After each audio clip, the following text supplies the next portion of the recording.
keluarga Kerajaan Allah di RGCC Malang. Kami sangat berterima kasih buat jemaat RGCC yang sudah antusias untuk hadir beribadah dengan kami. Kami menghimbau bagi Bapak, Ibu, Saudara untuk dapat hadir 30 menit sebelum ibadah dimulai. Dengan kedatangan lebih awal, Anda dapat memilih tempat duduk dengan lebih nyaman dan turut mendukung kelancaran jalannya ibadah. Dengan sukacita dan hormat, kami menghimbau Bapak, Ibu, Saudara untuk kembali duduk di tempat yang sudah disediakan, karena ibadah RGCC akan segera dimulai. Pada kesempatan hari ini, mari kita sama-sama mempersiapkan hati kita untuk fokus beribadah kepada Tuhan, karena kita beribadah bukan untuk terlihat baik dan menyogok Tuhan, tapi karena Tuhan telah beranugerah turun ke bumi menjadi manusia, mencari kita dan menyelamatkan kita dari dosa dan kematian kekal. Marilah kita sama-sama mengambil waktu sejenak, menundukkan kepala, merenungkan betapa besar kemurahan, kebaikannya, dan kasih-Nya atas setiap kita sepanjang hidup kita.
Aku percaya kepada Allah, Bapa yang Maha Kuasa, Khalik langit dan bumi, dan kepada Yesus Kristus anaknya yang tunggal, Tuhan kita, yang dikandung dari Roh Kudus, lahir dari anak darah Maria, yang menderita sengsara di bawah pemerintahan Pontius Pilatus, disalibkan, mati dan dikuburkan, turun ke dalam kerajaan maut. Pada hari yang ketiga, bangkit pula dari antara orang mati, naik ke surga, duduk di sebelah kanan Allah Bapa yang Maha Kuasa, dan dari sana Ia akan datang untuk menghakimi orang yang hidup dan yang mati. Aku percaya kepada Roh Kudus, gereja yang kudus dan am, persekutuan orang kudus, pengampunan dosa, kebangkitan tubuh, dan hidup yang kekal. Amin. Amin. Shalom RGCC. Sekali lagi shalom RGCC. Shalom. Puji nama Tuhan. Oke, untuk mengawali ibadah kita pada hari ini, mari kita bangkit berdiri. Kita mau membaca beberapa ayat dari Mazmur 108 ayat 4 sampai 6. Kita baca bersama-sama. 1, 2, 3. Sebab kasih setiamu besar mengatasi langit dan setiamu sampai ke awan-awan.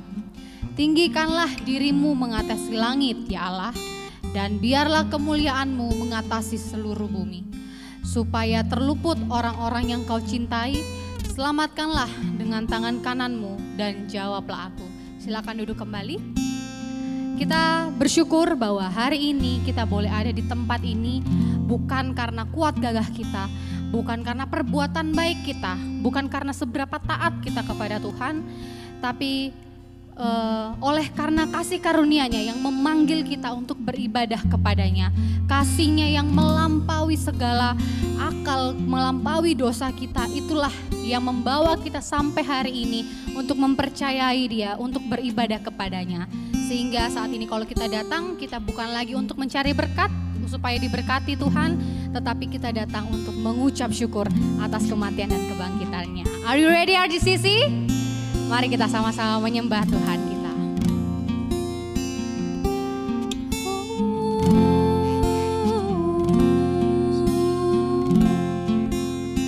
Terima kasih Tuhan.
kami masih menjadi seterumu, Engkau mengirimkan putramu yang berharga, yang mulia untuk menebus kami. Terima kasih karena Engkau mencari kami terlebih dahulu. Bukan kami yang datang terlebih dahulu kepadamu, tapi Engkau yang berinisiatif dari awal untuk mencari kami yang terhilang. Thank you, Lord. God sent His Son. They called Him Jesus. He lived and died. He lent forgive. He lived and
of the Lord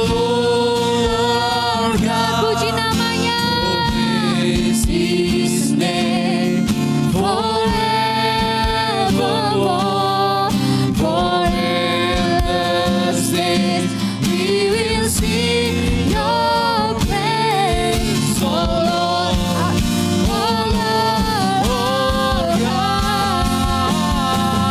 Oh, praise the name of the Lord our God. Oh, praise His name forevermore. For endless days we will sing Your praise, O Lord, O Lord. Sing, oh, praise the name.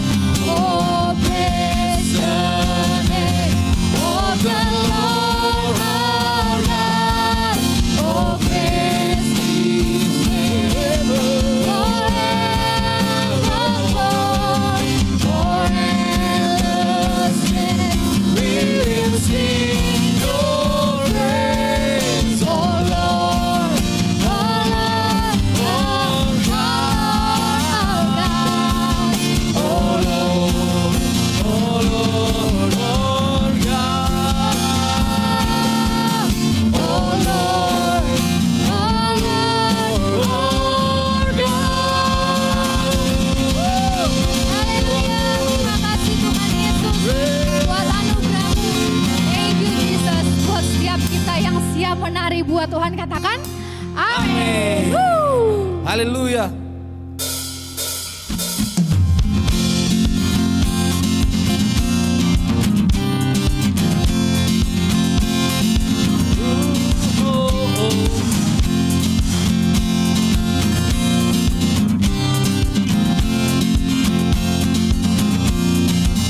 Katakan, tiada terukur besar kasih, Tiada terukur besar kasih setiamu. panjang dan lebarnya melebihi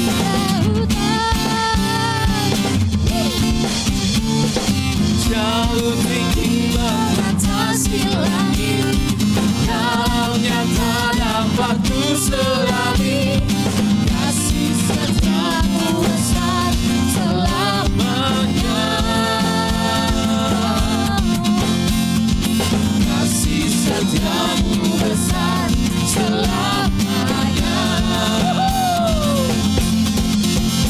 Hatiku bersyukur, jiwaku memuji, mulutku pun bersorak pujian Kau, Yesus. Bagai perbuatanmu, besar anugerah-Mu, takkan berhenti ku memuji nama-Mu. Tiada terukur besar kasih setiamu, Tiada terukur besar kasih setiamu. panjang dan lebarnya melebihi lautan, jauh tinggi mengatasi langit, dalamnya tak dapat ku selami. Kasih setiamu besar selamanya. Oh, kasih setiamu besar selamanya. Hey, hatiku bersyukur, jiwaku memuji, mulutku pun bersorak memuji Engkau. Yesus Raja. Dan perbuatanmu, besar anugerah-Mu, takkan berhenti ku memuji Nama-Mu. Sebentar musik. Kita lihat refnya lagi. Lihat refnya, ref awal. Hatiku, katakannya gimana? Backnya, hatiku bersyukur.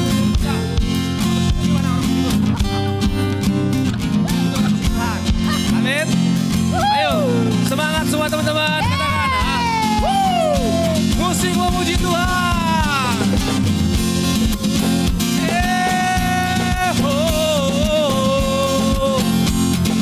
Kami bersyukur Tuhan memiliki Allah yang besar.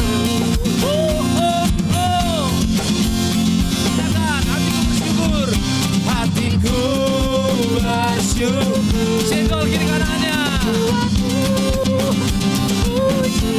Asik.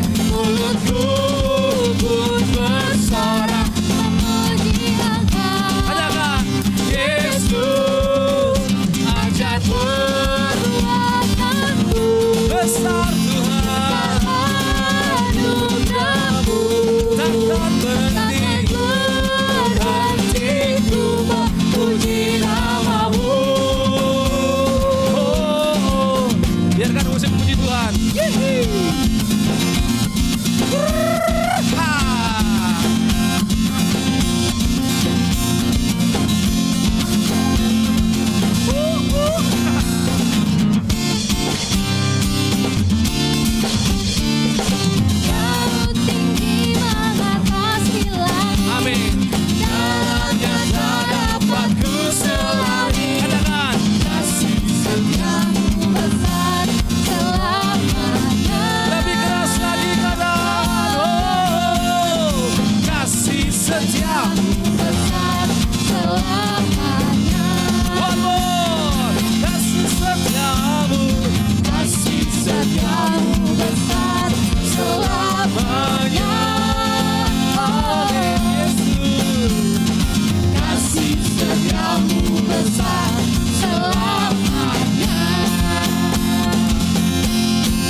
Segala yang bernapas ciptaan langit dan bumi memuji Tuhan.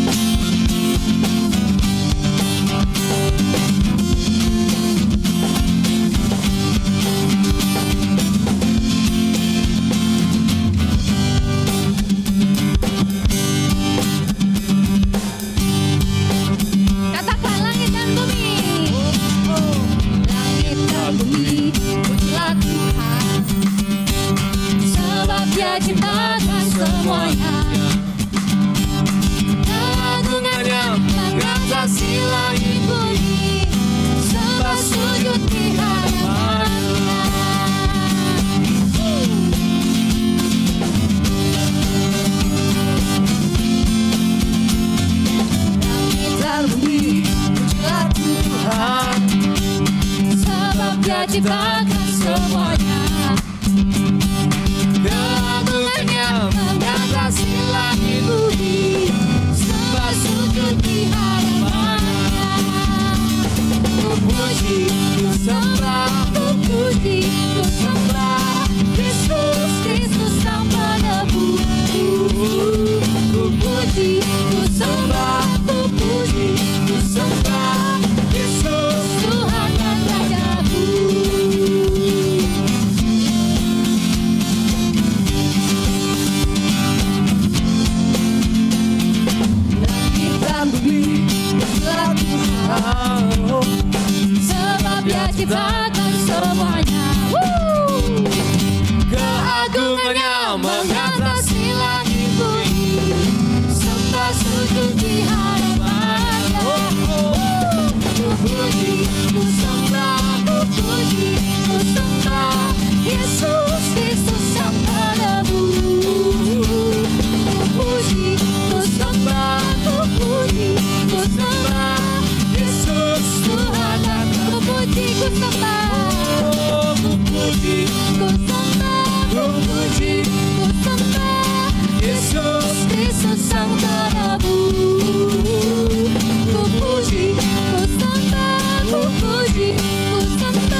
Haleluya.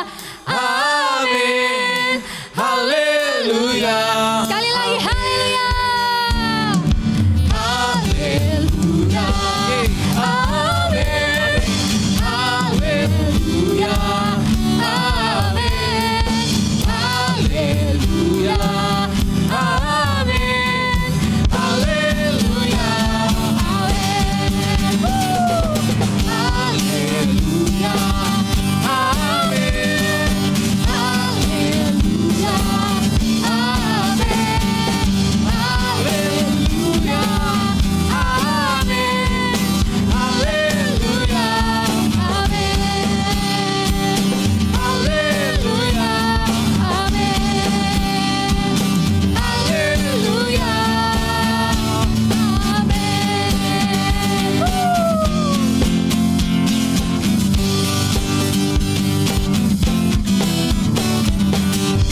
Yeay.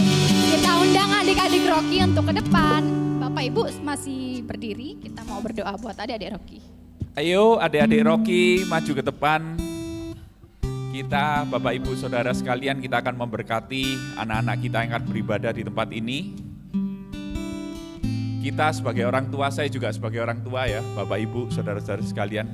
Terkadang kita tahu ya, kalau kita punya anak, kita ngomong A, mereka melakukan B, C, D sampai Z. A-nya nggak ada.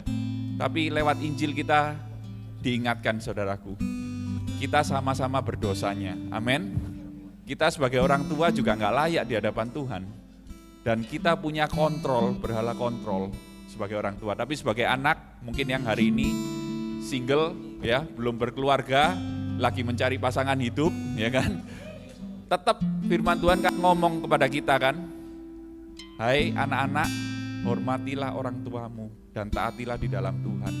Kita sebagai anak seringkali kita nggak bisa taat, tapi melihat salib Kristus, kita dikalibrasi kembali hati kita.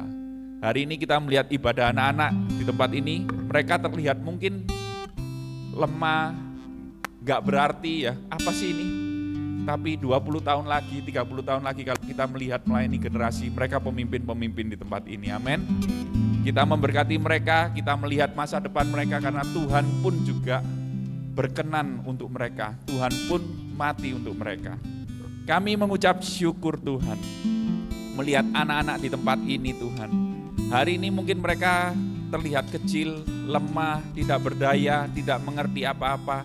Tapi kami percaya Tuhan, saat benih firman-Mu ditabur di dalam setiap pikiran hati mereka Tuhan, kami percaya gak ada yang kembali dengan sia-sia Tuhan. Mereka menjadi anak-anak yang takut akan Engkau. Mereka bertumbuh menjadi orang-orang yang takut akan Engkau, dipersiapkan menjadi pemimpin di masa depan untuk kemuliaan nama Tuhan. Kami memberkati ibadah Rocky hari ini Tuhan, guru-guru yang mengajar, hikmat-Mu menyertai mereka semua Tuhan. Perkataan-perkataan yang mudah mereka terima, mudah mereka mengerti, dan boleh berbuah di dalam seluruh kehidupan mereka. Diberkati ibadah Rocky hari ini, di dalam nama Bapa, Putra, dan Roh Kudus kami berdoa. Haleluya. Amin. Silakan duduk Bapak Ibu Saudara sekalian. Shalom RGCC, tiba saatnya kita diberi kesempatan untuk memberikan persembahan. Bapak Ibu Saudara bisa memberi melalui transfer atau scan QR melalui aplikasi-aplikasi yang tersedia. Bagi Bapak Ibu Saudara yang ingin menabur melalui cash, Bapak Ibu Saudara bisa mengambil amplop persembahan di meja asyir. Khusus untuk persembahan persepuluhan, Bapak Ibu Saudara bisa memberi melalui cash ataupun transfer ke rekening gereja dengan mencantumkan P10 spasi kode pribadi. Kita memberi bukan karena kita ingin diberkati, tetapi kita memberi karena kita sudah diberkati. Sebelum kita memberi, mari kita sama-sama berdoa. Tuhan, kami mengucap syukur atas kasih karunia-Mu yang melimpah buat setiap kami. Dan kami diberi kesempatan hari ini untuk memberi persembahan, bukan karena kuat gagah kami, bukan karena kemampuan kami, tapi karena anugerah-Mu. Biarlah kami bisa memberi dengan penuh sukacita, dengan penuh ucapan syukur, karena Tuhan telah memberikan anugerah yang terindah buat kami, yaitu keselamatan itu sendiri. Terima kasih Tuhan, biarlah persembahan yang terkumpul hari ini dapat memperlebar, dapat memperluas kerajaan-Mu melalui RGCC. Terima kasih, hanya di dalam nama Tuhan Yesus kami sudah berdoa, haleluya, amin. Selamat memberi dengan penuh sukacita. Kami menyambut Bapak Ibu Saudara yang terkasih di dalam Tuhan yang baru pertama kali hadir di ibadah RGCC. Selamat datang di RGCC, Rock Generation Community Church, yang dimana RGCC memiliki hashtag Home for the Imperfect, rumah bagi orang-orang yang tidak sempurna, yang rindu berubah dan berbuah bersama untuk memuliakan Tuhan, diperlengkapi sebagai pemimpin, memperluas kerajaan Allah di dalam kasih karunia Bapa melalui Injil Yesus Kristus yang dikerjakan oleh kuasa Roh Kudus. Selamat beribadah dan Tuhan Yesus memberkati.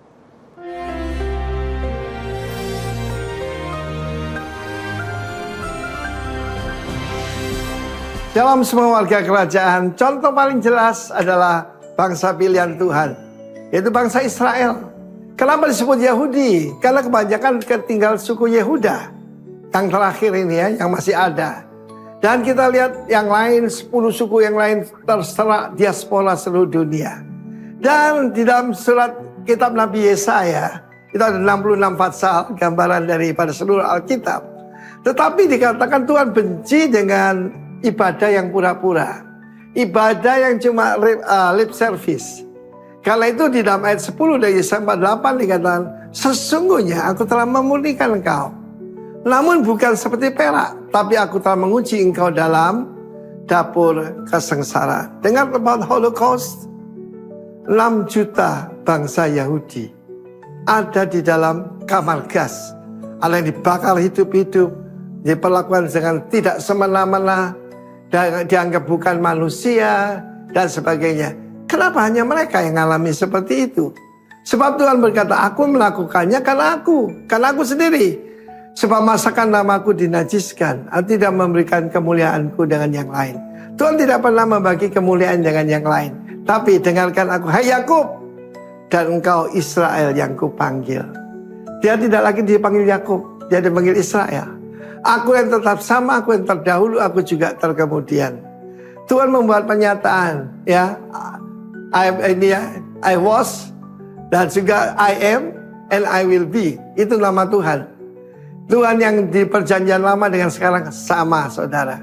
Demikian juga kita sebagai pengikut Kristus, kita jadi sama waris, kita jadi commonwealth, yaitu saudaraku bersama dengan Israel. Tentu saja bagaimana Tuhan menyucikan Israel hari-hari ini. Orang Kristen dapat penganiayaan yang luar biasa. Di Nigeria saja sudah 100.000 orang Kristen yang dibantai. 100.000 oleh Boko Haram. Dan baru-baru ini ada salah satu rekan kita yang kita kagum dengan imannya, Ibu Mei dari Rock Paniai. Suaminya sudah jadi martir di Kalimantan Barat. Lalu kemudian putranya menjadi yang putra sulung menjadi martir di Sudan. Dan setengah tahun yang lalu putra ketiga berkata, Mama, beta mau ketemu dengan yang membunuh kakak untuk melepaskan pengampunan. Mereka pergi sana dengan rombongan 8 orang. Dan mereka tergerak untuk pergi ke Nigeria. Tempat pembantaian tuh saudaraku. Mereka dibunuh. Di satu tempat di mana mereka tinggal untuk kebaktian juga dibakar hidup-hidup, tidak ada bekasnya. Tetapi apa yang terjadi pada Bu Mei? Dia lebih cinta Tuhan. Hari ini waktu saya rekam, dia sedang berpuasa 3 hari 3 malam. Tidak untuk yaitu menyalahkan Tuhan, bertanya pada Tuhan, tetapi untuk minta kekuatan daripada Tuhan. Karena dia tahu cara satu-satunya untuk dites adalah dalam dapur penderitaan, dapur kesengsaraan. Kalau kesengsaraan hanya berupa fisik, itu sudah berat, apalagi roh, jiwa, tubuh. Saya kagum dengan rekan saya ini, Ibu Mei ini, saudaraku. Waktu suaminya dan anak sulung meninggal, dia cuma meratap satu bulan. Kemudian saudaraku, 2 rumah, 1 mobil dijual. Sekarang dia memberi makan 700 anak-anak Papua yang miskin. Hebat bukan? Itu namanya refining. Itu betul-betul dimurnikan seperti perak. Tetapi dalam dapur kesengsaraan. Kalau bertahanlah umat Tuhan. Tidak ada pemimpin yang tidak melalui testing. Like David, like Daniel, semuanya. Sadrak, Mesak, Abednego. God bless you. Amin. Amin. Oke, Bapak Ibu Saudara, sebelum kita mendengarkan firman Tuhan, mari kita menyanyikan satu lagu himne, yang mana lagu ini mengingatkan kita kembali bahwa anugerah atau berkat terbesar yang kita terima adalah Yesus itu sendiri yang telah menyelamatkan kita, yang telah menebus dosa kita yang gak bisa kita bayar pakai ketaatan kita. Dan kabar baiknya adalah Dia menyertai kita, gak hanya sampai di bumi ini, tapi sampai kepada kekekalan. Mari sama-sama kita mengucap syukur buat anugerahnya yang besar buat kita. Thank you Lord.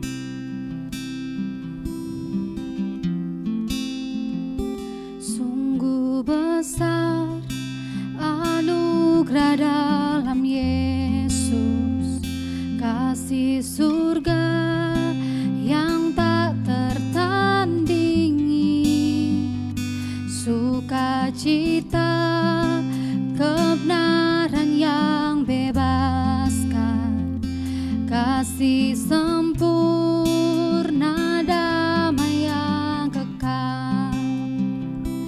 Harapanku hanyalah pada Yesus, hidupku berpaut padanya.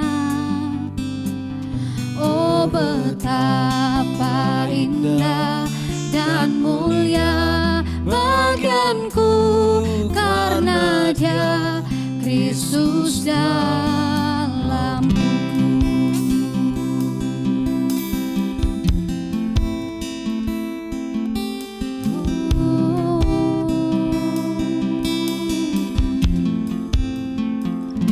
Dalam kelam ku tak pernah sendiri, di pihakku Sang Penyelamat serta dalam kekurangan ku sukacita, sebab kuasa-Nya sempurna dalamku.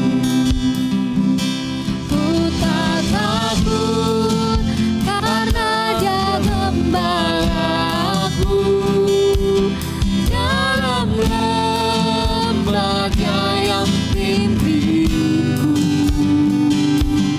Oh maut dan sengsara telah dikalahkan, karena Dia Kristus dalamku.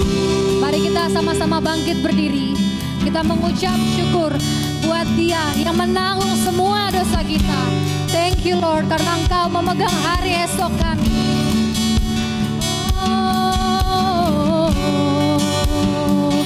Di dalam-Nya yang tanggung semua dosaku, Yesus yang pegang hari esokku. Darah-Nya yang tercurah puliku, Dia bangkit untuk mengalahkan maut. Ku percaya Dia kalahkan dosaku sekarang dan untuk selamanya. Oh betapa heran ku telah dibebaskan, karena Dia Kristus dalamku.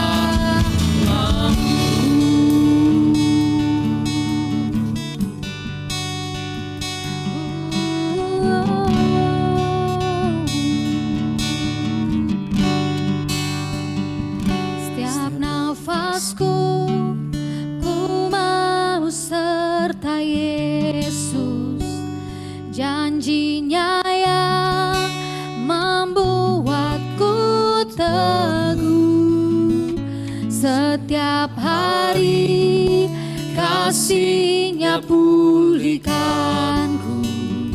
sampai nanti ku dipanggil. Kita katakan, setiap nafasku ku mau serta Yesus. Nafasku ku mau serta Yesus. Amin.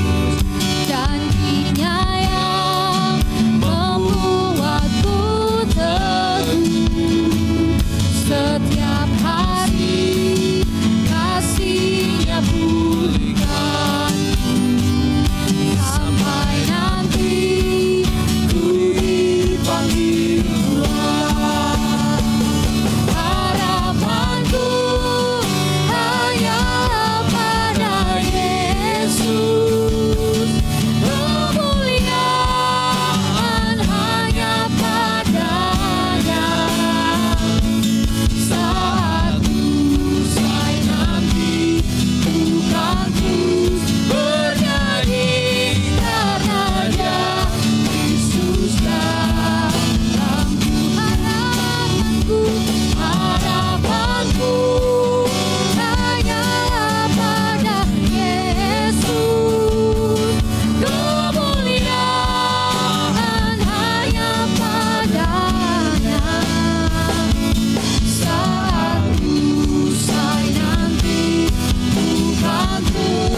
mengajak saudara untuk membaca di Lukas 15. Bisa ditayangkan RCM.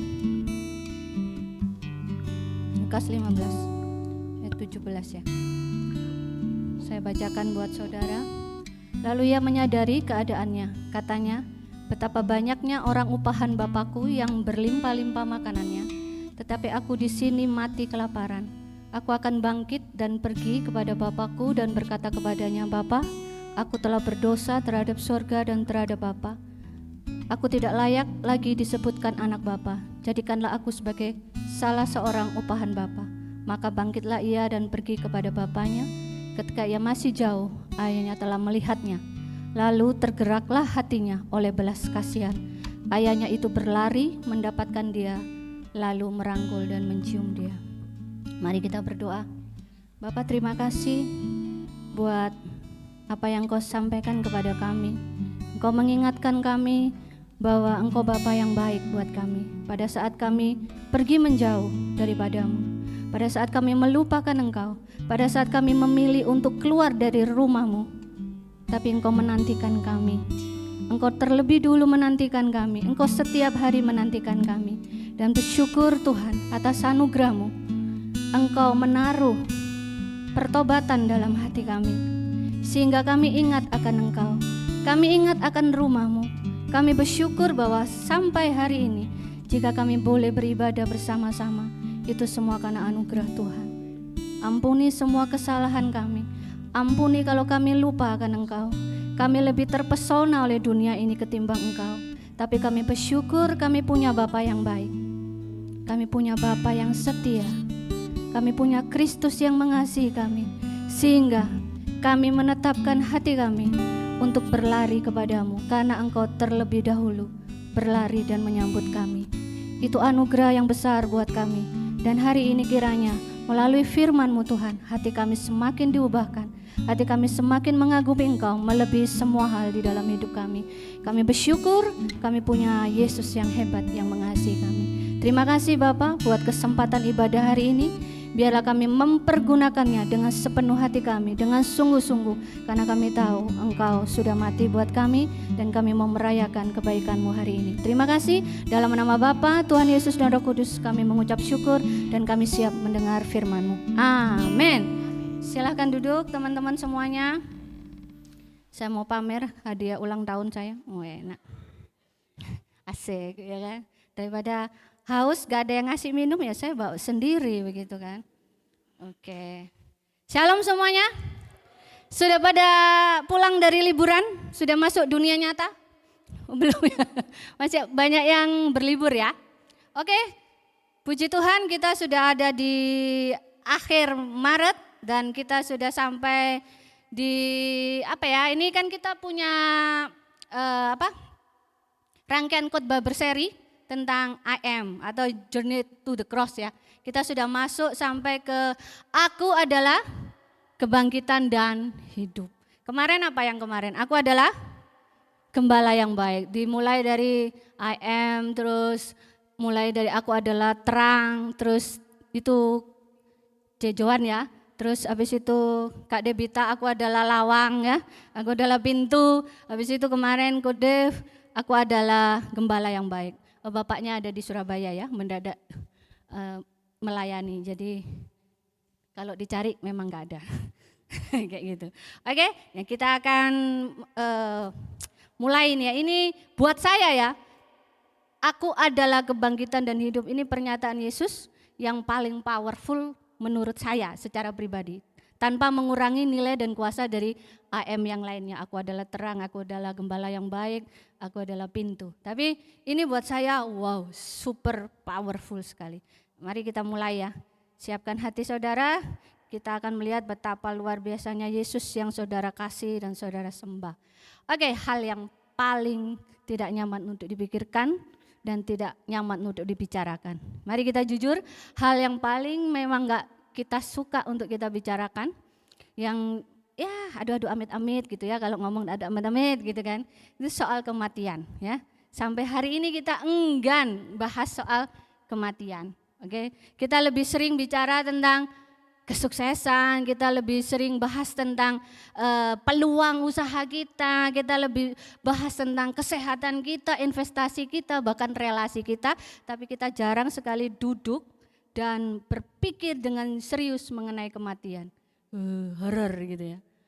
Kok soal mati sih, hidup aja susah gitu ya, bahas kematian. Tapi ini kematian adalah interupsi yang paling kasar menurut saya terhadap semua rencana kita. Kita susun rencana kita, tapi kematian paling satu-satunya yang paling mengerikan, yang paling kita enggan untuk bahas atau bicarakan. Okay? Sesungguhnya ini ayat, itu di Matius 4 ayat 16, kita ini sebenarnya setiap hari dikelilingi atau hidup di dalam bayang-bayang kematian. Kita pikir kita ini jauh dari kematian, masih muda, masih umur berapa sih? Masih umur 19, umur 20, masih jauh lah.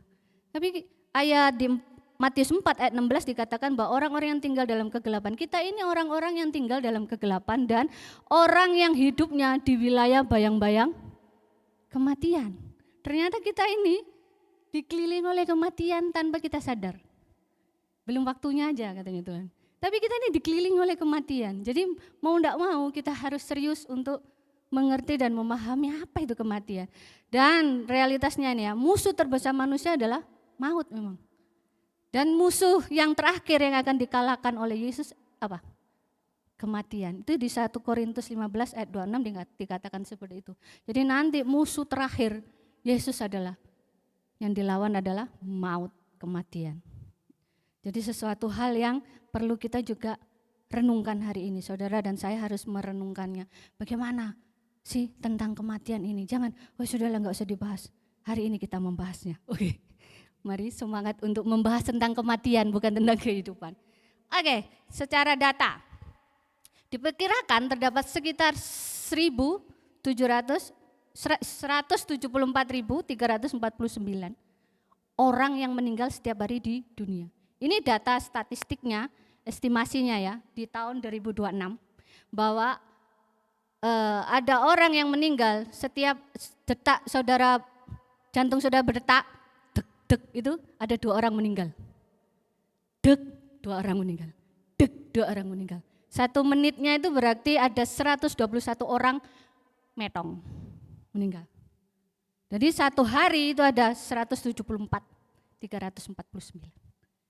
Banyak ya ternyata. Jadi saudara, dek itu 2 orang meninggal. Jadi banyak banget ternyata orang yang meninggal dalam 1 hari.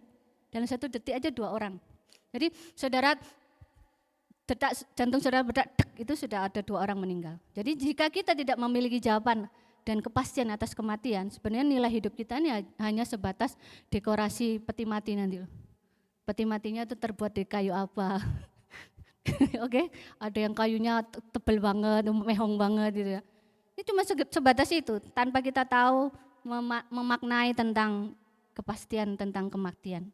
Ngapain ya setelah hidup ini ngapain? Nah, realitas ini sangat ngeri ya.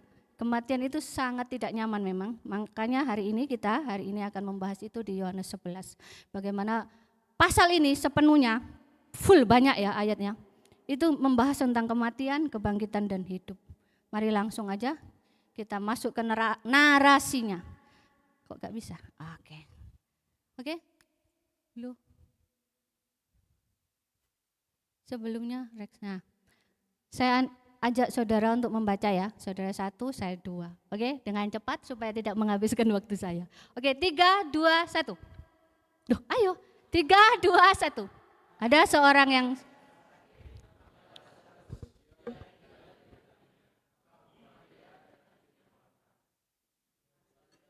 Saya.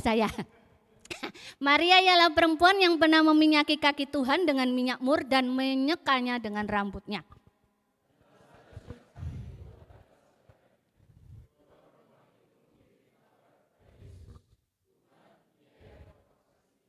Empat, ketika Yesus mendengar kabar itu, ia berkata, penyakit itu tidak akan membawa kematian, tetapi akan menyatakan kemuliaan Allah, sebab oleh penyakit itu anak Allah dimuliakan.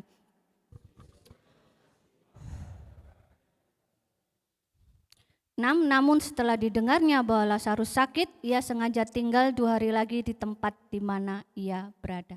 Saya mulai aja dulu. Jadi Lazarus ini sahabatnya Tuhan Yesus. Dikatakan di situ ada seorang yang sakit, ia tinggal di Betania, namanya Lazarus, kampung Maria dan adiknya Marta. Jadi 3 bersaudara. Kalau dicatat di situ berarti yang tertua siapa? Maria ya, urutannya itu Maria, Marta, Lazarus ya. Jadi ada 3 bersaudara ini.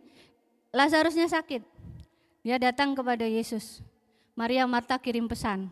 Mungkin kalau saat ini chat WA gitu ya. Tapi karena nggak ada utusan jalan ke tempatnya Yesus. Dikatakan Tuhan, dia yang Engkau kasih sakit. Bukan bahas, tidak menyampaikan pesannya Tuhan, Lazarus yang mengasihi Engkau sakit. Enggak, Tuhan, Lazarus yang Engkau kasihi sakit. Jadi tidak bertransaksi sama Tuhan. Tuhan, Lazarus yang mengasihi Engkau lu sakit, tolong sembuhkan dia. Enggak. Dengan segenap hatinya, Maria Marta ini ngomong sama pembawa pesannya, bilang sama Tuhan bahwa Lazarus yang Engkau kasihi sakit. Sudah itu aja. Tidak memaksa Tuhan untuk datang sebenarnya.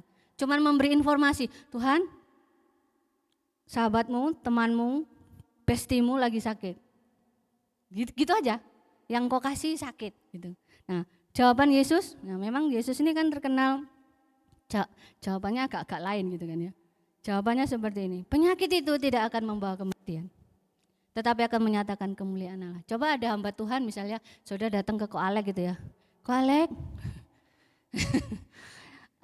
Lazarus yang Kau kasihi, Lazarus yang Kau kasihi sakit.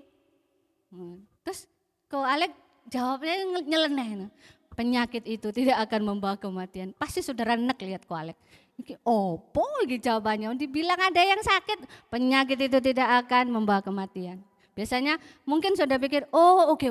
Mungkin saudara berpikir Yesus akan ngomong, oke, saya akan mendoakan dia. Oke, bawa minyak urapan ini ya, bawa minyak urapan ini. Oleskan 3 kali, itu akan sembuh. Enggak, jawabannya penyakit itu tidak akan membawa kematian. Dan yang ada lagi di sana, yang ayat 6 ya. Dikatakan, namun setelah didengarnya bahwa Lazarus sakit, ia sengaja tinggal 2 hari lagi. Jadi memang Yesus ini terkenalnya kan memang jawabannya enggak nyambung gitu sepertinya ya. Penyakit ini tidak akan membawa kematian. Kalau saudara baca keseluruhan, saudara pernah baca kisah ini kan. Sesungguhnya kita tahu kan Lazarus mati, benar gak? Tapi Yesus ngomong penyakit ini tidak akan membawa kematian, tapi membawa kemuliaan Allah. Jadi sebenarnya ayat ini disampaikan di ayat 4 terlebih dahulu hanya untuk membuktikan kepada kita bahwa Yesus ini mau ngomong bahwa aku di atas kematian. Paham ya? Ini kan ceritanya Yesus belum tahu, kita belum, mereka yang ada di situ waktu itu tidak tahu bahwa Lazarus mati. Tapi Yesus ngomong sebelum itu penyakit itu tidak akan membawa kematian. Jadi sebenarnya Yesus sedang mau menyatakan kepada kita semua hari ini, dia di atas kematian, dia melampaui kematian. Dia sedang melawan konsepsi alamiah tentang kematian. Nah, disinilah kita akan belajar. Di ayat 6 dikatakan, Lazarus yang, namun setelah didengarnya bahwa Lazarus sakit, ia sengaja tinggal berapa? 2 hari loh.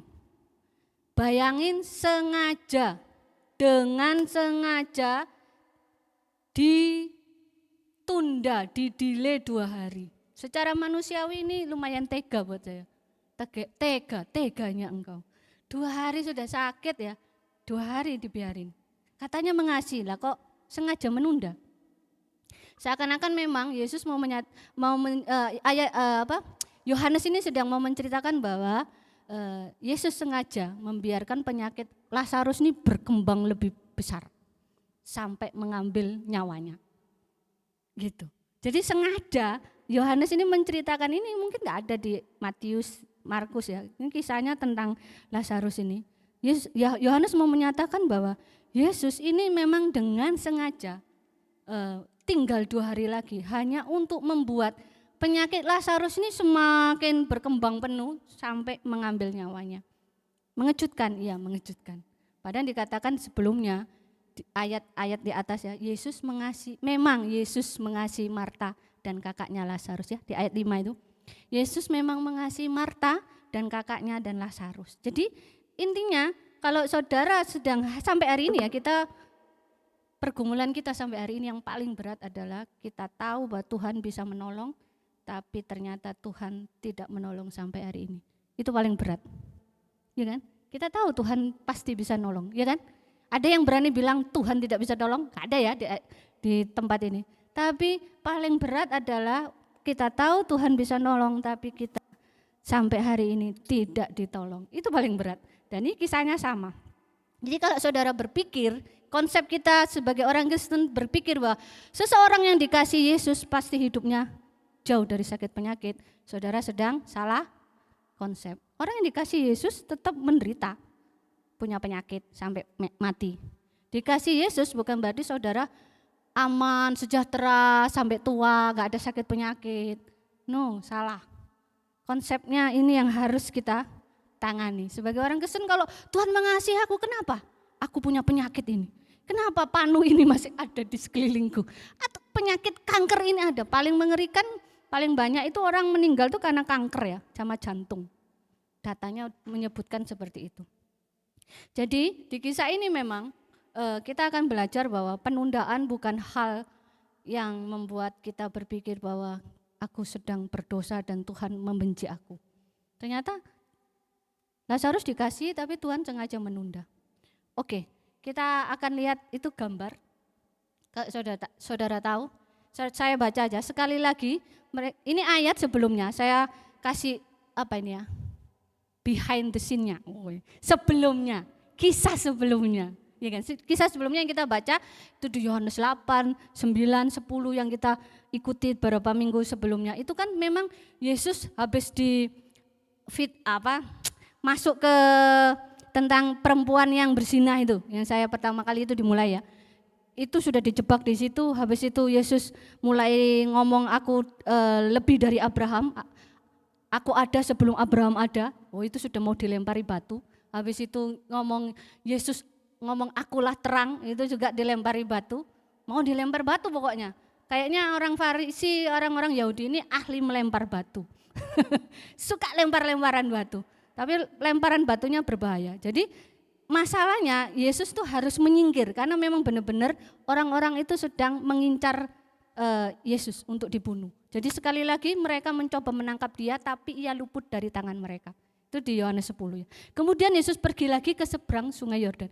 Jadi waktu kejadian Lazarus sakit, Yesus ini sedang ada di seberang Sungai Yordan. Saudara lihat aja sendiri ya. Jadi lihat sendiri, cari sendiri karena saya renungkan ini, saya sampai cari ini ya, petanya ini, peta atau peta tentang ini. Oh berarti Yesus ini Betania itu ada dua, kota Betania itu ada dua. Yang satu itu ya Yesus ada di Betania seberang Sungai Yordan. Itu tempat waktu Yohanes Pembaptis berkhotbah. Nah itu Yesus nyingkir ke situ. Nah, sudah bisa bayangin ya, Yesus tuh menyingkir ke situ habis dia mau dilempar batu karena dia ngomong aku adalah pintu, aku adalah gembala yang baik. Wes, kamu ini menghujat Allah.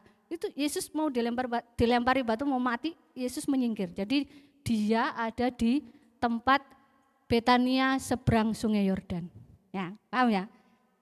Tuh. Nah, sekarang Maria itu ada di sini. Betania, ini mana Betania? Ah, ini ya.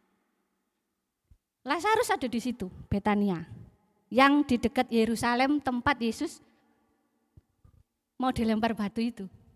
Ngerti paham ya? Jadi Yesus memang menjauh, tapi karena Lazarus ngomong, Maria Marta bilang Lazarus sakit, Yesus kan harus kembali dan harus melewati area ini.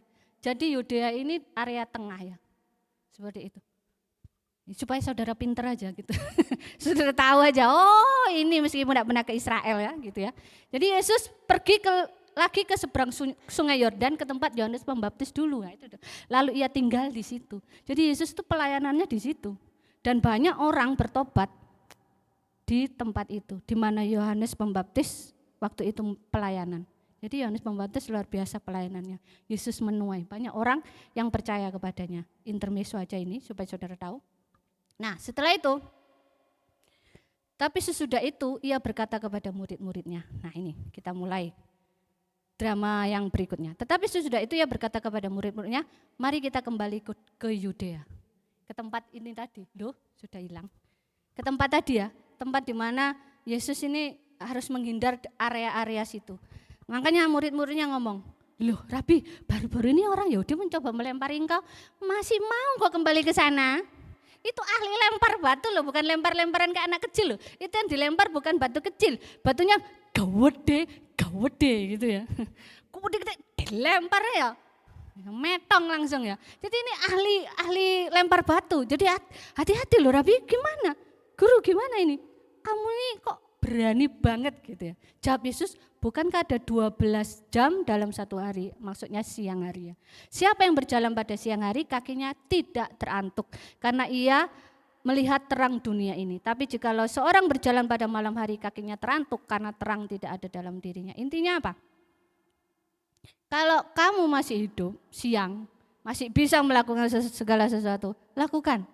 Buat kita semua hari ini saya mengingatkan, selama ada siang, selama ada kesempatan, kerjakan bagianmu. Apa yang sudah Tuhan taruh dalam hidupmu, yang Tuhan sudah rancangkan, jangan lemes-lemes, jangan males-males. Lemes aku nggak punya jodoh aku lemes, no. Katanya Kimi, no. Anda harus melakukan dengan segenap hati selama masih ada siang, amin. Selama ada waktu yang Tuhan percayakan kepada kita untuk kita kelola, lakukan dengan segenap hatimu. Amin. Katakan amin, jangan lemas. Ini pendeta yang makso. Amin gitu kan. Oke. Terus demikian perkataannya dan sesudah itu ia berkata kepada mereka, Lazarus saudara kita telah tertidur. Tapi aku pergi ke sana untuk membangunkan dia dari tidur. Murid-muridnya enggak ngerti. Loh lah tidur ya gak apa-apa lah Tuhan, gak usah balik sana. Wong mek tidur yang mari gini sembuh. Nah, gak ngerti mereka yang dimaksud Yesus. Tapi Yesus langsung ngomong, sudahlah maksudnya itu mati. Nah, gitu, intinya gitu. Bukan tidur, mati. Hah? Halo, gitu ya. Lo mati gitu biasanya Alek gitu. Lo mati, gitu ya. Ternyata mati. Oh oke, katanya murid-murid. Waduh, sudah meninggal. Terus di situ muncul. Nah ini, gambar cepat aja. Ini saya ambil dari Gemini ya guys. Tampang Yesus dan murid-muridnya. Itu di situ yang menarik di situ adalah, tapi syukurlah aku tidak hadir pada waktu itu. Nah ini jawaban Yesus ini memang kan agak aneh gitu ya. Sebab demikianlah lebih baik bagimu supaya kamu dapat belajar percaya. Marilah kita pergi sekarang kepadanya. Terus nanti ada jawabannya yang saya suka itu dari jawabannya Thomas ya. Jadi Yesus ini sedang ngomong gini, supaya kamu dapat percaya kepadaku, supaya dapat belajar percaya. Unik, pernyataan Yesus unik. Jadi kalimat ini memang sulit diterima. Yesus berkata, aku bersuka cita. Loh, Yesus seneng loh. Yesus seneng gak? Kayaknya Yesus seneng lah aku menderita ini. Karena aku tidak datang lebih cepat nolong Levia. Tidak datang lebih cepat menolong Cici. Waduh, cari Cici. Cepatlah Tuhan. Tapi ini dikatakan bersyukur aku bersuka cita bahwa aku tidak hadir pada waktu itu. Ini kalimat yang sulit. Kenapa? Supaya kita belajar percaya. Artinya ini, terlihat sepertinya Tuhan sengaja tidak menolong, mengabaikan kita. Terkesan ia cuek, enggak peduli ya. Tapi sesungguhnya dia mau kita belajar untuk bertumbuh mempercayai dia ketimbang situasi yang ada. Situasi apapun ya, paling genting, paling rumit, paling mengerikan, Tuhan mau kita belajar percaya bahwa kamu percaya sama aku. Karena itu aku menunda. Dan ini hal yang menarik. Menariknya adalah di sini. Sepintas saja saya mau sampaikan kepada. Marilah, itu ada Yohanes 11 ayat 16 ya. Lalu Thomas yang disebut Didimus berkata kepada teman-temannya, yaitu murid-murid yang lain, marilah kita pergi juga untuk mati bersama-sama dengan dia. Saudara tahu Thomas? Thomas itu yang apa? Murid yang gak percaya itu loh, yang ngomong kalau aku ndak mencucukkan jariku ke bekas paku dan lambung Yesus, aku ndak percaya. Lu aku lihat, kata Petrus, aku lu lihat. Ini pertengkaran sesama pelayan Tuhan. Aku lu wis lihat, gak percaya aku. Seperti itu modelnya Thomas. Ini ya. Tapi sebelum itu dia ngomong sebenarnya, marilah kita pergi juga untuk mati bersama-sama dengan dia. Ada beberapa orang yang menyatakan bahwa ternyata Thomas luar biasa, setia gitu. Sampai ngomong mari kita pergi juga untuk mati bersama-sama dengan dia. Tapi kalau menurut saya, pengamatan saya baca gitu ya, iki rodok pesimis sih wong iki. Kayak ngomong gini, ayolah wes mati bareng dia, wes ayolah. Gak iso ngomong wes ayo mati. Kita mati wes ayo wes. Budal gitu kayak. Budal tapi pesimis gitu. Tapi ini orang yang Thomas ini dikatakan arti namanya atau Thomas atau Didimus itu artinya apa? Artinya itu kembar. Artinya itu kembar. Thomas itu artinya kembar. Didimus itu artinya kembar. Kembarannya siapa? Kembarannya itu saya. Tidak disebutkan. Kembarannya siapa? Buat perenungan ini adalah bahwa kembarannya itu bisa ada di sini semua. Sini ini kembarannya Thomas semua ini. Yang peragu, suka nggak percaya sama Tuhan, ya apa ya yo. Iya kita suka percaya sama Tuhan, amin. Waktu kenyataannya kok percaya aku Tuhan. Sampai kapan ini selesai, ya kan? Kita mirip sama Thomas, ya kan? Tapi Thomas dikisahkan kalau kita mau baca nanti saudara belajarlah di Komsel ya, yang belum berkomsel silakan komsel. Jadi kembarannya ada di kita. Kita ini kembarannya Thomas, si peragu, yang tapi tetap Thomas itu setia sama Yesus. Sampai dia ngomong, mari kita pergi juga mati sama dia. Meskipun dia pesimis ya. Saya nggak bisa lama-lama di situ. Jadi kisah ini bisa muncul nama Thomas itu saya agak tertarik ya. Dari kisahnya Yohanes, ini ada Marta, Maria, Lazarus, ada Thomas muncul. Nah, Thomas ini mau mengingat, Yohanes mau mengingat ada Thomas, kembarannya sampai hari ini ada. Si peragu yang suka, ya gak percaya aku Tuhan, sampai aku lihat buktinya. Buktikan aku harus punya rumah dulu, baru aku percaya engkau keren Tuhan. Buktikan aku akan, kalau aku dapat pekerjaan Tuhan, aku percaya engkau luar biasa Tuhan. Ini kayak kita modelnya Thomas. Tapi Thomas pada akhirnya matinya di mana? Di India loh. Kalau saudara biar tahu aja. Dia habis ngomong seperti itu, Yesus ngomong, Thomas sini, nih lubangnya, mau dicucukkan tanganmu sini, ini lambungku. Thomas langsung, Yesus engkau Tuhan dan Allahku. Sejak itu dia bekerja, bergerak melayani Tuhan, dia matinya di India, ditombak. Informasinya seperti itu yang saya baca. Oke lanjut. Nah ini ya. Loh, yang mana ini? Oke, Yohanes 11 ayat 17. Maka ketika Yesus tiba, didapatinya Lazarus setelah 4 hari berbaring di dalam kubur. Memang sengaja. Kalau saudara pasti pernah dengar kisah ini, bahwa kalau di secara Yahudi kuno, kepercayaan itu mungkin kayak orang di Indonesia juga sama ya. Bahwa kalau 3 hari itu rohnya itu orang mati itu masih di sekeliling mayatnya gitu ya, masih muter-muter di tubuhnya itu loh, masih mau pingin masuk lagi, gitu, kayak gitu 3 hari itu kepingin masuk lagi gitu, masih dikelilingi itu sama rohnya. Tapi kalau hari keempat rohnya sudah pergi, itu kepercayaannya. Enggak tahu kalau di Jawa seperti itu enggak tahu juga. Tapi sepertinya sama ya, kan sembayangannya sampai 40 hari biasanya ya, bener ya, 40 hari itu masih ada tuh rohnya katanya, pamitan kalau dulu saya dengar itu seperti itu. Nah Yesus memang sengaja datang di hari keempat Lazarus meninggal. Jadi sengaja untuk menunjukkan bahwa waktu enggak ada harapan. Kalau waktu sakit ya paling Yesus adalah penyembuh tabib yang ajaib. Ya kemana dia sengaja menunda. Tapi kalau sudah 4 hari itu enggak mungkin hidup lagi, intinya itu. Itu sudah aromanya membusuk sudah, itu daging-dagingnya sudah mulai ya biru semua, sudah keluar ya sudah bau lah ya gitu ya. Ya sudah ngeri gitu ya. Nah, makanya rohnya itu ogah masuk. Loh lah kok elek, masa aku mau masuk? Enggak pergi gitu, intinya seperti itu bayangannya. Jadi rohnya sudah enggak mau masuk. Jadi selama tidak ada harapan, di situ Yesus hadir. Jadi seperti itu. Memang itu rencananya Tuhan. Satu keluhan yang sama. Jadi ketika Marta, jadi ini kalau saudara baca itu ya, Yesus datang masuk ke Betania situ di Yudea sini, masuk dia yang menyambut dulu itu memang Marta. Ini modelnya suka melayani, das sat wud gitu orangnya. Dia ketemu Yesus dulu. nangis. Yesus, seandainya engkau ada di sini, saudaraku tidak akan mati.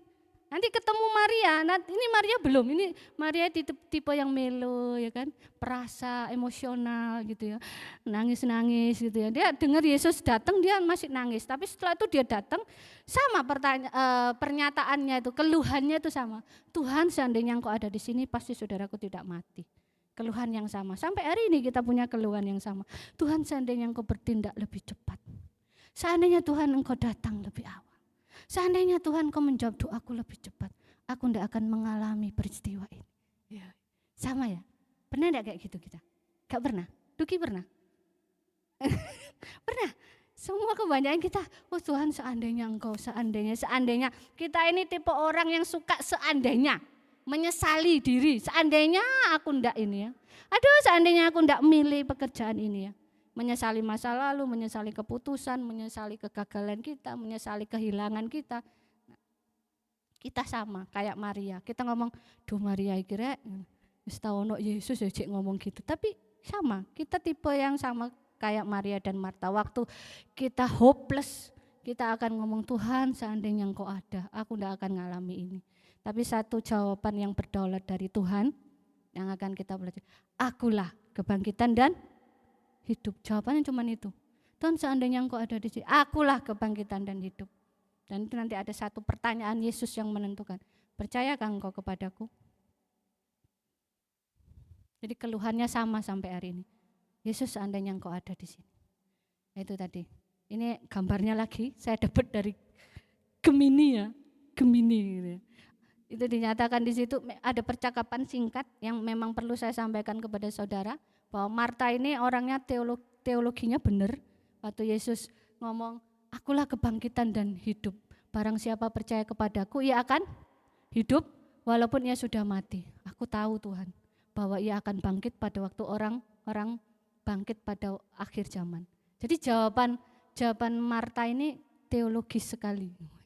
Orang teologis sekali ini. Kayak Supri ini. Ada tamu kita loh guys, si Supri ini ya. Selamat datang pendeta Supri. Oke, jadi benar-benar si Marta ini menjawabnya benar, teologinya benar. Waktu Yesus akulah kebangkitan dan hidup, Marta ngomong iya Tuhan, aku tahu engkau akan membangkitkan orang-orang ini pada waktu akhir zaman. Dia lupa, pribadi yang ngomong di depannya ini adalah kebangkitan dan hidup. Kita sering seperti itu. Kita tahu banyak tentang Tuhan, kita teologi kita benar, kita ngerti tentang Injil, tapi waktu kita dihantam masalah, kita bingung. Teologinya tahu, tapi kita enggak kenal pribadinya. Karena pada akhirnya keselamatan bukan tentang seberapa banyak kita tahu. Bukan cuma seberapa banyak kita tahu. Banyak tahu bagus, makin banyak belajar saudara mengerti. Tapi seberapa banyak kita percaya itu yang perlu. Teologi yang kita pikirkan, kita renungkan harus kita percayai. Lewat apa? Pribadinya yang sudah mati buat kita, amin. Jadi Marta ini menyampaikan, kisah ini sedang menyampaikan bahwa kamu perlu belajar teologi ya. Bagus itu, tentang Injil, bahwa aku mati buat kamu. Tapi kamu harus tahu bahwa aku yang di depanmu, yang engkau sembah, yang engkau kasih, ini adalah pribadi. Dan pribadinya berkata, akulah kebangkitan dan hidup. Oke, ya saudara lihat wajahnya Yesus ya. Kenapa Yesus menangis? Saudara kalau nangis gimana mewek? Menangis, Yesus menangis. Saya juga bingung gitu loh ya. Yesus ini wis tahu dia yang punya skenario ya. Aku akan nunda, dia mati 4 hari sudah busuk, aku datang. Tapi waktu di sana lihat Maria nangis, ikut nangis deh. Iki acting apa ya Pak Yesus? No, Yesus enggak acting. Yesus menangis ini memang karena mengasihi. Dia tahu bahwa dia akan memenangkan pertandingan itu. Dia tahu Lazarus akan bangkit, tapi dia adalah imam besar yang dekat dengan kita. Benar enggak? Ada ayatnya ya di Ibrani. Imam besar yang mengerti penderitaan kita. Imam besar yang paling tahu. Gembala saudara paling enggak tahu. Saudara nangis-nangis di kamar mandi sendiri sampai gitu nangis. Kalau saudara tidak telepon, Ko Alek. Ini Ko Alek nggak akan tahu. Tapi kita punya imam besar yang mengasihi kita. Jadi Yesus tahu bahwa dia bisa membangkitkan Lazarus tapi dia menangis. Kasihnya tidak dingin. Jadi kalau saudara berpikir bahwa saudara sendirian hari ini, gak ada teman, gak ada saudara, aku sendirian di kota Malang yang dingin ini. Hei, ada imam besar agung yang mengasihi saudara, yang kasihnya tidak sedingin es batu. Kasihnya sangat-sangat mengasihi saudara, sangat hangat, dia menangis. Kasih sejati itu tidak hanya tahu secara intelektual tok, tapi dia tahu rasanya, dia masuk ke penderitaan kita.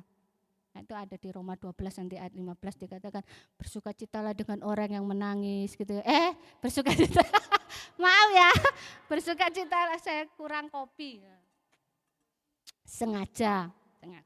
Bersukacitalah dengan orang yang bersukacita dan menangislah dengan orang yang menangis. Itu namanya empati. Yesus melakukannya dengan sempurna. Dia nangis bener loh.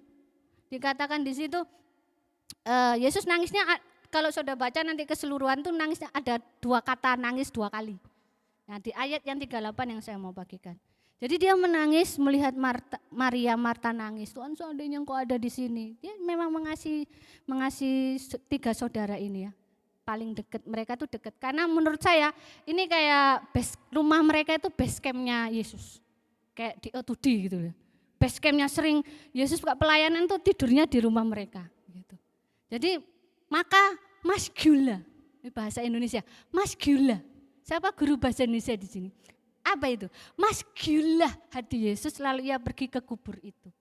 Waktu itu dia dengar orang-orang, wih mereka itu sangat dikasihi Yesus. Yesus ini pernah menyembuhkan orang buta. Sebelum membangkitkan Lazarus, Yesus menyembuhkan siapa? Orang buta kan. Kisahnya yang Akulah Pintui loh, yang Kak Debita ceritakan. Itu kan habis menyembuhkan orang buta. Apakah dia nggak bisa membangkitkan ini? Ada pertanyaan-pertanyaan itu di sekelilingnya itu. Terus Yesus menangis. Maka masgullah hati Yesus lalu ia pergi ke kubur itu. Bahasa Yunaninya, bahasa aslinya itu, mari ngomong sama saya supaya saya tidak salah sendirian. Embrimaumai. Katakan embrimaumai. Embrimaumai ya, gitu ya. Yang ngerti bahasa Yunani, ya maaf kalau salah. Jadi artinya adalah menggeram, mendengus, geram terhadap sesuatu yang salah. Jadi Yesus di ayat yang 38 sekali lagi dia masgul hatinya. Itu artinya tuh embrimaumai, yang artinya tuh mendengus. Saudara pernah marah mendengus? Atau istrimu kalau marah mendengus, kok luki ya? Pernah kayak gitu? Atau sama sudah salah terus. Pernah menggeram tuh? Yesus menggeram seperti itu. Saudara mendengus, kayak mendengus kuda katanya. Dengusan kuda, saudara pernah lihat dengusan kuda? Gak tahu lah ya, saudara lihat aja, perhatikan kuda nanti, mendengus, marah, menggeram. Pernah melakukan itu? Ya saudara pastilah pernah. Saya juga pernah menggeram. Salah terus, kayak gitu dah. Yesus menggeram. Menggeram karena apa? Melihat efek dosa. Ngeri sekali. Lihat Marta, Maria nangis, orang-orang kayak nggak punya pengharapan tentang kematian. Yesus masgul hatinya. Maut bukan rencana awal Tuhan waktu menciptakan manusia, tapi akibat kejatuhan manusia, maka maut adalah hal yang paling mengerikan yang dihindari oleh manusia. Dan hari ini kita membacanya, Yesus ngomong di mana dia ditempatkan, mana kuburannya, di sini Tuhan. Nah, Yesus ngomong, hai maut, di mana sengatmu? Dia langsung panggil, deng deng, Lazarus. Nah, tangio sing ngantuk bangun, Lazarus, bangkitlah, keluarlah. Hai maut, di mana sengatmu? Dia panggil Lazarus keluar. Secara personal dia panggil nama Lazarus. Lazarus, keluarlah. Kalau enggak panggil nama Lazarus, semua mayat-mayatnya keluar semua. Nah, itu jadi zombie semua, gitu, bangun semua. Memang dipanggil khusus Lazarus yang keluar, jangan yang lain. Yang dibangkitkan cuma satu, Lazarus. Kalau enggak semua yang di kuburan tuh tangi kabeh, guys. Kuburan bangun semua karena perkataannya adalah hidup. Amin. Perkataannya tuh hidup. Jadi Lazarus tok yang dipanggil. Lazarus keluar. Secara personal Tuhan sedang memanggil kita hari ini. Jadi mujizat spektakuler buat saya. Ini luar biasa. Dia panggil Lazarus keluar. Dan memang Lazarus keluar enggak? Enggak Tuhan. Tapi menurut saya ya, orang yang sudah mati dalam Kristus males balik. Benar enggak? Iyalah, enak di sana. Keluar tapi dia ada panggilan dari Kristus. Lazarus keluar, keluar Lazarus. Sebenarnya kisah ini sedang menyatakan bahwa kebangkitan Lazarus ini mempersiapkan murid-muridnya supaya gini. Nanti kalau aku mati, aku akan bangkit. Kau jok kaget, kayak gitu. Ini kayak dikasih cuplikannya dulu. Lazarus bisa bangkit. Berarti nanti kalau Yesus mati, dia bisa bangkit pada hari yang ketiga. Nah itu persiapannya seperti itu. Keren gak? Jadi ini kayak film tuh apa? Trailer. Ya. Trailer gitu ya. Kalau kalian lihat film gitu baru ada trailer apa? Trailernya. Ya trailer ya, bener ya. Itu kan ada cuplikan-cuplikan keren ya. Bahkan kalau saya tuh sering lihat cuplikannya tok, gak pernah nonton, lihat cuplikannya tok. Nah gitu. Karena cuplikannya lebih keren, ya kan? Cerita besarnya itu nanti, ya saudara tahu, ada di mana ya? Bahwa nanti akan semua orang itu akan yang mati akan bangkit, ya kan? Dan Yesus juga cerita besarnya itu lakonnya yang utama itu ya Yesus nanti. Pada hari yang ketiga dia bangkit. Ini Lazarus, cerita ini, narasi ini ada untuk menyatakan sesuatu. Cuplikannya. Nanti ada film besarnya, nantikan, gitu. Aku sendiri pemeran utamanya. Ini pemeran cadangan, saudara. Oke, hanya untuk menunjukkan itu. Oke, gospel connectionnya. Masalah terbesar kita bukan hanya bahwa kita akan mati. Kita takut mati kan? Siapa yang berani mati? Aduh, belum punya jodoh Tuhan, ajak mati sih lah. Aduh, belum punya rumah Tuhan, ajak mati sih lah. Aduh, pekerjaanku cek ngene-ngene, Tuhan ajak mati dulu Tuhan. Masalah terbesar kita adalah kita sudah mati. Kita mati guys. Kita lahir mati. Itu mati kita. Secara rohani bahkan sebelum kematian fisik datang, kita lahir mati. Kita lahir mati, kita lahir berdosa. Dan itu sebabnya kita bukan hanya membaca kisah Lazarus ini, kasihan Lazarus, keren Yesus. Kitalah Lazarusnya. Kita semua mati tanpa Kristus. Efesus 2 ayat 1 mengatakan bahwa semua manusia telah mati karena pelanggaran dan dosanya. Jadi kita semua ini memang terlahir dalam dosa, kita ini mati, terlahir mati. Orang mati nggak bisa memperbaiki kondisi. Dengan berkata, aku akan bekerja keras untuk mendapatkan keselamatan. Tidak pernah bisa. Orang mati harus dipanggil dulu. Lazarus keluar.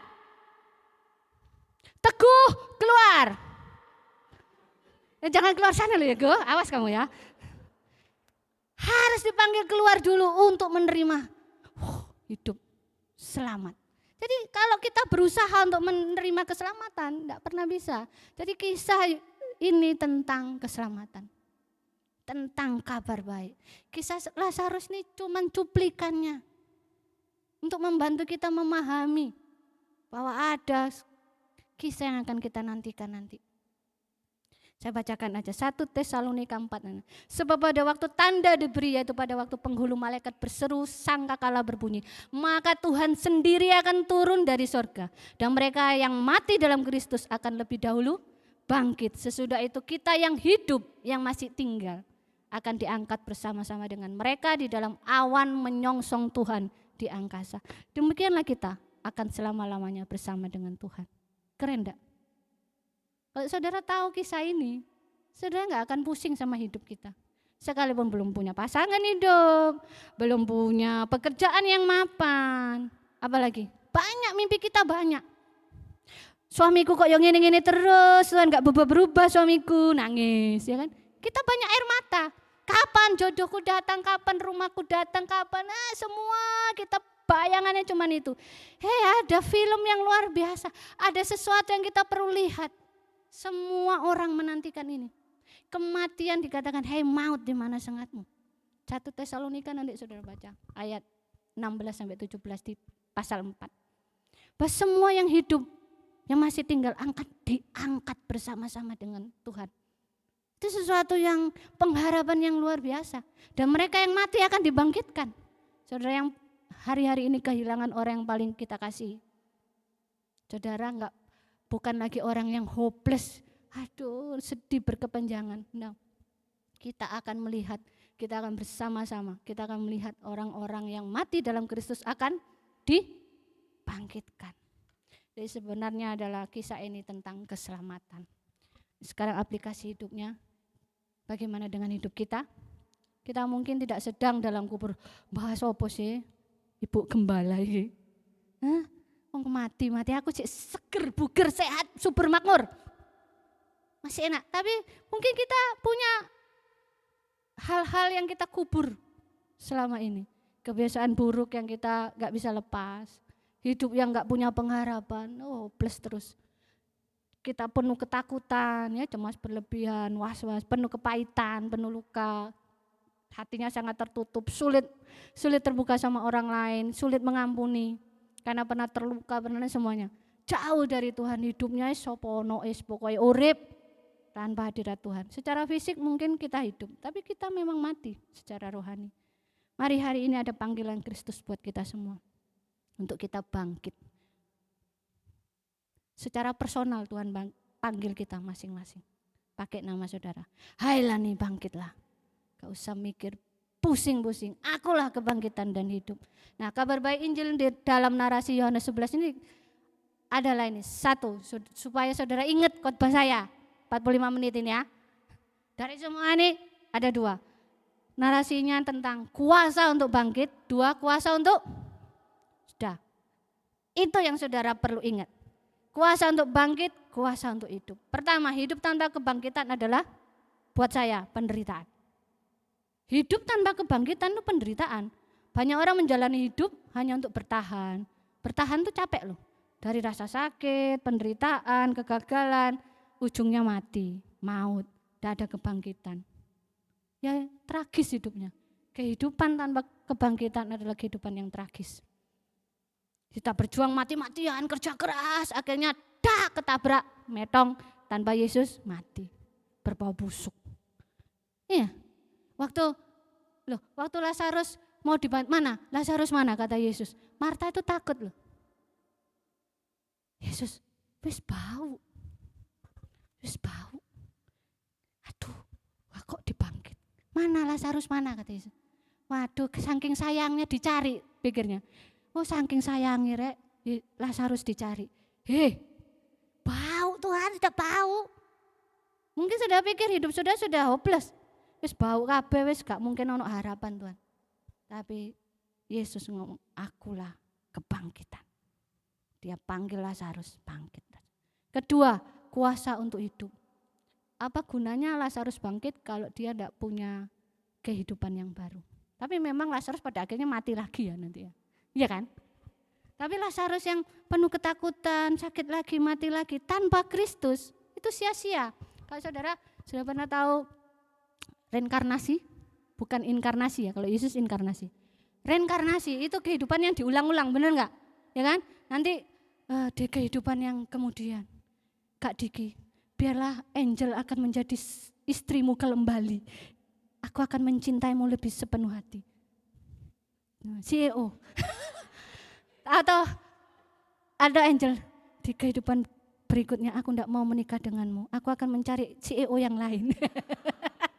Mungkin seperti itu. Reinkarnasi itu capek saudara. Saudara mau ngulang hidup lagi? Kerja lagi, ngurusin pekerjaan lagi, ngurusin popok bayi lagi ya, Mau Luki? Kalau saya enggak mau. Ngapain hidup lagi hanya untuk mengulang film yang sama, menderita lagi, itu reinkarnasi. Tapi syukur kepada Yesus. Waktu dia beri kebangkitan, dia juga beri kehidupan, hidup yang baru. bangkit cuman untuk mengulangi penderitaan yang sama, itu kayak film horor. Ya. Reinkarnasi itu buat saya penderitaan memang. Yesus berkata, akulah kebangkitan dan hidup. Oke. Nah, terakhir, saudara bisa tim. Jadi setelah Yesus memanggil Lazarus keluar dari kubur, dan memang Lazarus keluar, terus Yesus ngomong, bantu dia. Dibuka semua kain-kain kafannya yang nutup ya. Biar dia pergi, hidup yang baru. Setelah Yesus manggil Lazarus keluar dari kubur, itu adalah mujizat terakhir spektakuler yang Yesus lakukan. Setelah itu persiapan memang Yesus mati. Ini terakhir ini ya. Jadi dramanya Yohanes di Yohanes 11 ini tentang Lazarus ini membawa Yesus kepada kematiannya sendiri. Jadi pemimpin agama semakin takut sama Yesus. Wih, banyak orang yang percaya loh. Jadi bukan cuma cerita tabib yang ajaib, dia kebangkitan dan hidup itu. Wih, keren ini. Banyak orang percaya. Dan semakin pemimpin agama Yahudi bersegera, ini bahaya ini, orang ini bahaya ini. Mari kita rencanakan untuk membunuh dia.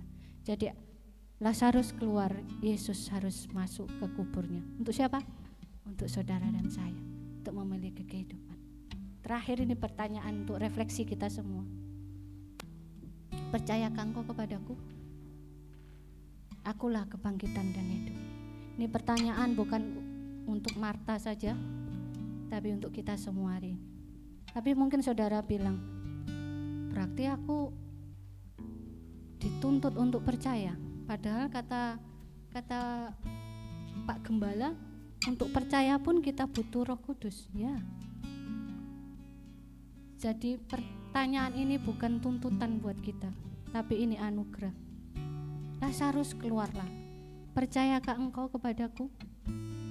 Pertanyaan yang sama ini Tuhan sampaikan hari ini. Kisah Yohanes 11 ini ada sampai hari ini untuk memberitahukan kepada kita, untuk mengingatkan kepada kita terus. Percayakah engkau kepadaku? Akulah kebangkitan dan hidup untukmu. Ini bukan perintah ya. Seakan-akan mana mungkin aku bisa percaya? Ya, kita tidak akan pernah bisa percaya kepada Tuhan dengan kekuatan kita sendiri. Kita perlu anugerah. Waktu Yesus ngomong kepada Lazarus, Lazarus keluarlah. Itu anugerah. Anugerah itu yang memampukan Lazarus bangkit. Sama seperti pertanyaan Yesus pada kita hari ini. Percayakah engkau kepadaku? Waktu itu juga anugerahnya turun buat kita untuk kita bisa percaya. Amin. Tanpa Yesus siapapun di tempat ini tidak akan bisa percaya sama Yesus. Kalau bukan Tuhan menganugerahkan kepada kita iman untuk percaya. Ini setiap kita punya pandangan yang berbeda-beda hari ini. Tapi Yesus menawarkan sesuatu, anugerah. Percayakah engkau kepadaku? Waktu aku berkata, akulah kebangkitan dan hidup. Waktu itulah kita benar-benar menerima anugerah. Dan kita bisa berkata, aku percaya Tuhan. Aku percaya.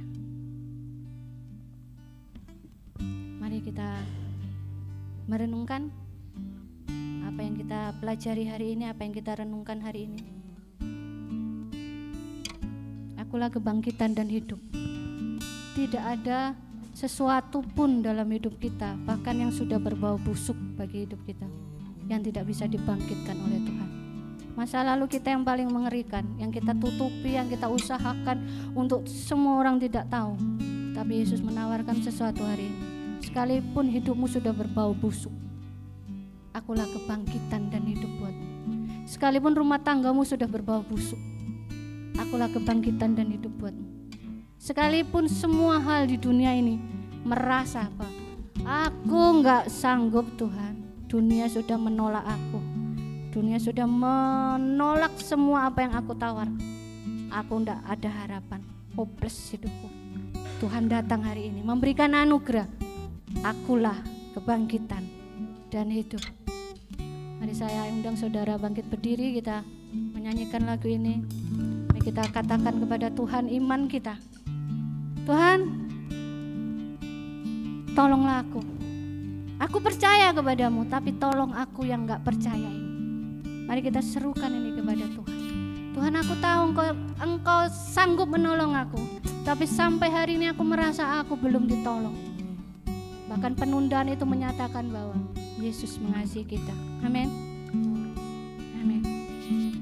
Mari kita satukan hati, kita menyembah Tuhan. Besar anugerah dalam Kristus, kasih surga yang tak tertandingi, sukacita kebenaran yang bebaskan, Kebenaran yang membebaskan kasih kita. sempurna damai yang kekal. Harapanku hanyalah pada Yesus, hidupku berpaut padanya. Oh, betapa indah dan mulia bagianku karena Dia Kristus dalamku. Mari kita renungkan pernyataan Yesus yang luar biasa ini buat hidup kita. Tuhan, terima kasih Engkau ada di dalam hidup kami. Dalam kelam ku tak pernah sendiri. Amin Tuhan. Di pihakku Sang Penyelamat serta. Dalam kekuranganku sukacita, sebab kuasa-Nya sempurna dalamku. Mari nyatakan hati kita. Ku tak takut karena Dia gembalaku, dalam lembah-Nya yang pimpinku. Oh, maut dan sengsara telah dikalahkan karena Dia Kristus dalamku. Amin Tuhan, terima kasih. Di dalam Dia, di dalam Dia yang tanggung semua dosaku, Yesus yang pegang hari esokku, darahnya yang tercurah ampuniku. Dia bangkit untuk mengalahkan mautku. Ku percaya Dia galakkan dosaku, sekarang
Engkau masuk ke kuburmu sendiri dan Engkau mengalahkan maut bagi kami semua, Tuhan.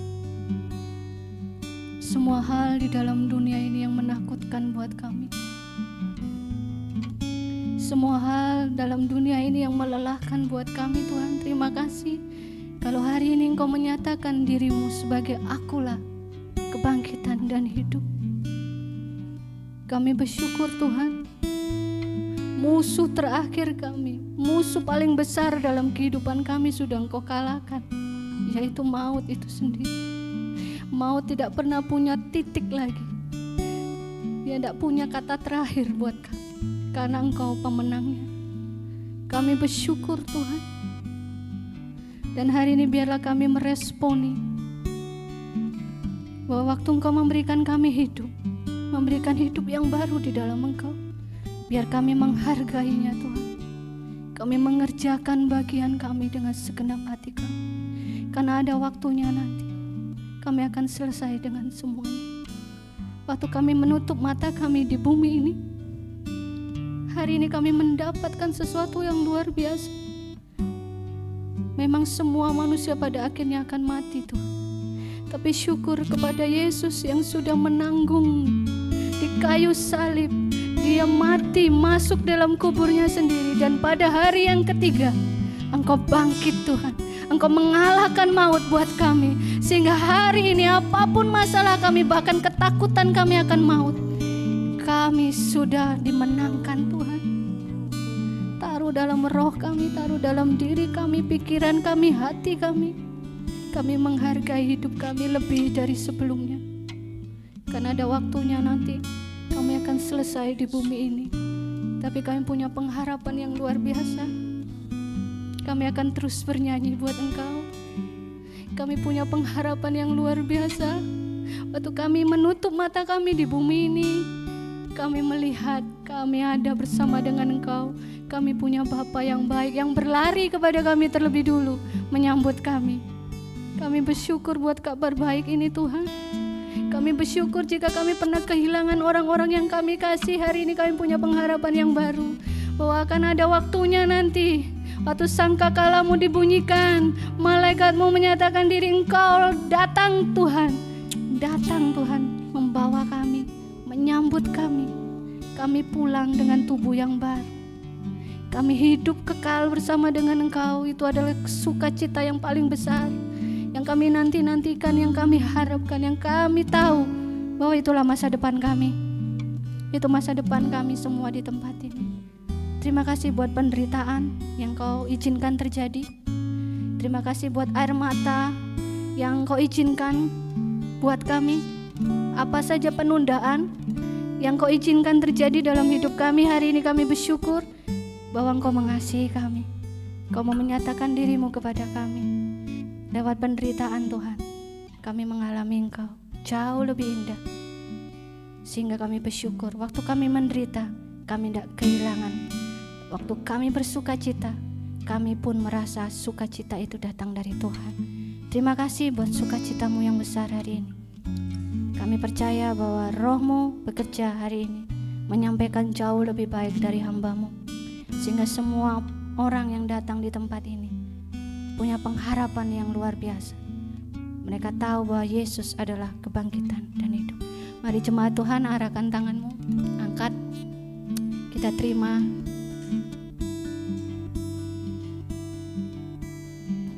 Terima kasih Bapa di sorga. Terima kasih Tuhan Yesus buat narasi yang kami dengar hari ini di Yohanes 11. Hari ini jemaat-Mu mendengar kabar baik-Mu, bahwa Engkaulah kebangkitan dan hidup. Kami bersyukur, kami mengangkat tangan kami, tanda kami bersyukur kami punya Yesus Kristus yang sudah mati buat kami dan bangkit buat kami. Dan kami akan merayakannya nanti. Kami akan merayakannya nanti, Tuhan, pada hari Minggu besok. Dan hari ini biarlah kami merespon dengan segenap hati kami. Kami punya Yesus yang luar biasa, yang sudah menang atas maut. Kami bersyukur kami menerima kuasa itu, Tuhan. Kuasa untuk kami bangkit dan kuasa untuk kami hidup. Biarlah hidup kami diperbaharui hari lepas hari lewat Roh Kudus yang mengasihi kami. Kami angkat tangan kami, tanda kami percaya bahwa Roh Kudus tidak pernah meninggalkan kami. Roh Kudus akan melatih kami, membawa kami semakin disempurnakan seperti Kristus. Terima kasih buat kesempatan ini Tuhan, sehingga kami boleh mendengar kabar baik ini. Dan kami tidak hanya kami yang boleh mendengar, kami mau sampaikan itu kepada banyak orang, kepada teman-teman kami, kepada sahabat kami, kepada keluarga kami yang belum mendengar kabar baik ini. Biarlah kabar baik ini sampai ke seluruh bumi, bahwa Yesuslah kebangkitan dan hidup. Dan hari ini kami percaya, kami menerima dengan iman, dan kami bersuka cita atasnya. Dan kami hidup di dalamnya, kami punya pengharapan yang kekal. Terima kasih buat janji-Mu Tuhan, bahwa kami akan bersama-sama dengan Engkau selama-lamanya di surga, di bumi yang baru bersama dengan Engkau, Bapa, Kristus, dan Roh Kudus. Itu kekuatan buat kami, dan kami bersyukur kami menerimanya di dalam nama Bapa, Tuhan Yesus, dan Roh Kudus, ketiga yang esa yang hidup di dalam kami. Kami berdoa dan mengucap syukur. Haleluya. Sama-sama saudara katakan amin. Terima kasih. Saya minta Pak Alek untuk ada beberapa pengumuman mungkin. Oke, beberapa pengumuman untuk Jumat dan Minggu besok, saudara-saudara, Bapak Ibu sekalian. Untuk Jumat besok kita ada ibadah Jumat Agung, jadi tempatnya sama ya, di tempat ini pukul 10. Jadi ibadahnya jamnya juga kita samakan supaya nggak bingung semua ya. Jadi jangan lupa ya, kita sudah mendengar firman beberapa minggu kemarin, firman memang disiapkan untuk kita menyambut, kita memahami, kita lebih menghidupi, kita lebih benar-benar bukan hanya kita berpikir untuk tahu, tapi benar-benar kita percaya akan kuasa kebangkitannya ya. Jadi tetap di tempat ini ya, Jumat Agung, ibadah Jumat Agung pukul 10 pagi, dan minggunya sama di tempat ini juga kita akan merayakan Paskah ya. Jadi jam 10 juga. Jadi bisa diajak teman-teman, kerabat, tetangga, mantan juga boleh ya. Dan sebagainya, silakan mengabarkan Injil. Dan terima kasih Ibu Gembala sudah menyampaikan firman hari ini ya. Siapa yang diberkati boleh lambaikan tangan ya. Oke, kita punya ini ternyata ya. Tadi sudah disampaikan sama Ibu Gembala ya. Ternyata ada Pastor Supri datang di tempat ini ya. Beliau itu masih single loh, belum menikah dan lagi cari pasangan hidup katanya gitu. Makanya datang ke RGCC saudara-saudara. Selamat datang ya Supri ya, thank you ya, Tuhan berkati. Oke, demikian pengumumannya. Tuhan berkati. Happy Sunday, God bless you. God bless you.